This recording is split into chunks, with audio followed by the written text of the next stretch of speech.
ఒక ఇల్లాలు ఇంటి ముందుకు వచ్చిందంట. ఆ ఇంటి ముందు 3 వ్యక్తులు కూర్చొని ఉన్నారు. ఎవరండి మీరు అని అడిగింది. అప్పుడు ఒక వ్యక్తి చెప్పాడు, నేను ప్రేమ స్వరూపం అన్నాడు. ఇంకొక ఆయన నేను సంపద స్వరూపం అన్నాడు.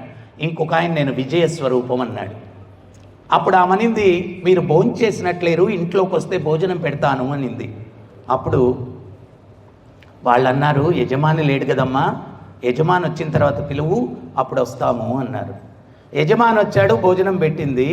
అప్పుడు చెప్పింది, ఏమండి మన ఇంటి ముందు 3 వ్యక్తులు కూర్చొని ఉన్నారు, ఒకరు ప్రేమ స్వరూపం, ఒకరు సంపద స్వరూపం, ఒకరు విజయ స్వరూపం, ఎవరిని పిలుద్దాం ఇంట్లోకి అనింది. ఆ యజమాని మన టైపేనమాట. ఏమే సంపద స్వరూపాన్ని పిలవే అన్నాడు. అప్పుడు ఈమనింది, ఏమండి సంపద ఉండి విజయం లేకపోతే ఉపయోగం లేదు, విజయ స్వరూపాన్ని పిలుస్తామనింది. అంటే వాళ్ళకు కుమార్తె ఉంది. ఆ పాప వీళ్ళిద్దరికన్నా కొంచెం ఉన్నత చైతన్యం ఉంది.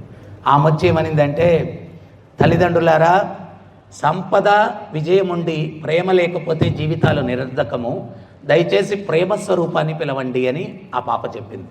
అప్పుడు ఇల్లాలు బయటకెళ్ళి, అయ్యా ప్రేమ స్వరూపమా ఇంట్లోకి రా అని పిలిస్తే, ఆ ప్రేమ స్వరూపం లేచి లోపలికి వస్తూ ఉంటే సంపద స్వరూపం విజయ స్వరూపం వీరు కూడా లేచి వెనకాల అనుసరిస్తున్నారంట. అప్పుడు ఆ ఇల్లాలనింది, నేను సంపద స్వరూపాన్ని విజయ స్వరూపాన్ని పిలవలేదు, నేను ప్రేమ స్వరూపాన్నే పిలిచాను అని చెప్పంటే వారేమన్నారంటే, అమ్మ క్షమించాలా, ప్రేమ ఎక్కడుంటే సంపద విజయం మేము అక్కడ ఉంటాము, ప్రేమ నుంచి మమ్మల్ని విడదీయలేరు. Download ShareChat.